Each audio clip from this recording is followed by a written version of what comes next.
My objective is to help you to get back on track so that your life will blossom like a rose. How can I get back on track? You can get back on track by removing the stones blocking the way. You may think it's too late, but Jesus can put new life into your life, making it better than you ever thought possible. So Jesus went to the tomb of Lazarus. It was a cave with a stone covering the entrance. Jesus said, "Take the stone away." Martha told Jesus, "Lord, by this time he is stinking. He's been dead for 4 days." Jesus said to her, "Didn't I tell you that if you believe, you would see the glory of God?" Let me tell you, it takes belief to move the stone away. So the stone was moved away from the entrance of the tomb. Jesus looked up and said, "Father, I thank you for hearing me.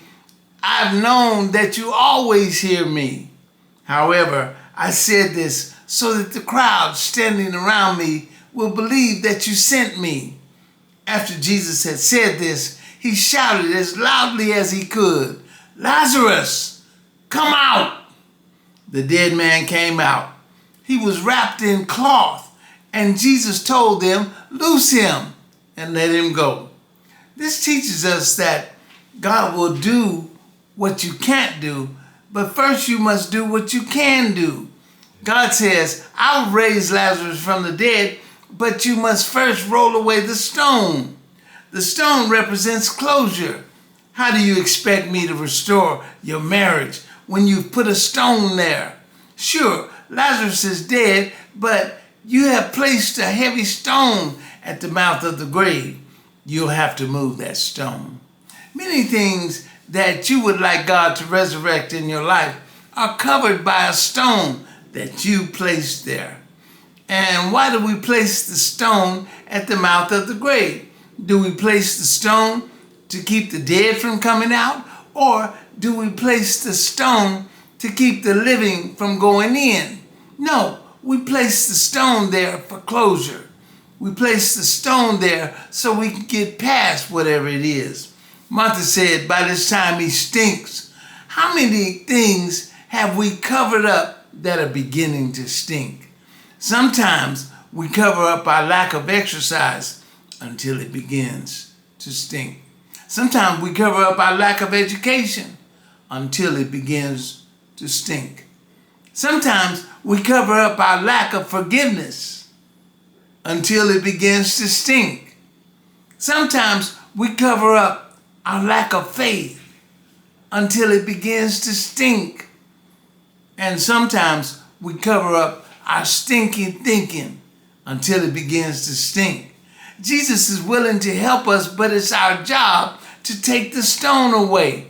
Take the stone away. That takes work. What's that smell? Something is beginning to stink. Yes, many things in our lives have died and we have buried them, placing a stone of hopelessness in front of their caves. But as you get older, they begin to stink. We've got to remove these stones. We've got to let Jesus into our situations so he can make a difference. But what does it mean to remove the stone? To remove the stone means to revisit the place where you placed the stone. Remove the stone and invite Jesus into the situation. It means get back on your health and fitness plan. Go back to school. Revisit your marriage. Go into business again. Begin praying for that relationship again. Resolve to take your relationship with God to a whole new level. Maybe you have to take small steps. Maybe you have to take your time revisiting the situation. Abraham and Sarah had started working on a baby when they were past age. No matter what the case, I see your story changing. The prodigal son, after some craziness, came to himself and decided that the shortest way to success was to go back to his father. Here's the interesting part. Once the prodigal son rolled away his stone, as it were, his results were much more positive than he had imagined.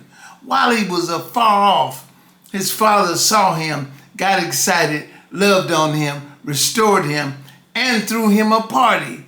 I'll close with the story of Jonah, who was told to go to Nineveh but took a boat to Tarshish. God told Jonah to go to Nineveh, but Jonah took a boat to Tarshish instead. That was a stone. But while he was on the boat, the situation began to stink. God sent a terrible storm, and the ship was in danger. Jonah knew how to remove the stone, though. Jonah said, "Throw me overboard, and the storm will cease." They threw Jonah overboard, and the storm ceased. Meanwhile, God sent a huge fish to swallow Jonah, and Jonah repented in the fish's belly. So the fish spit Jonah up on the shore. Jonah had removed the stone. Now he was headed to Nineveh. Sometimes we have to go back to the place where we added the stone and work on fixing things before we can be blessed. We must roll away the stone of discouragement. We must roll away the stone of fear. Some doors are shut, and it was the Lord who shut them. But at other times, it was us who placed the stone. Don't worry, just do your part. Jesus will take care of it. If you're familiar with the story, you know that after they rolled away the stone, Jesus did what none of them could do. He called Lazarus out of the grave. And then Jesus once again told them to undo what they had done. Jesus said, "Remove the grave clothes that you wrapped him in." Not only did they have to roll away the stone, but also take those grave clothes off. What have we shut up? What have we closed the door on prematurely? What have we given up on? If you have quit, let's roll away that stone and ask Jesus to help.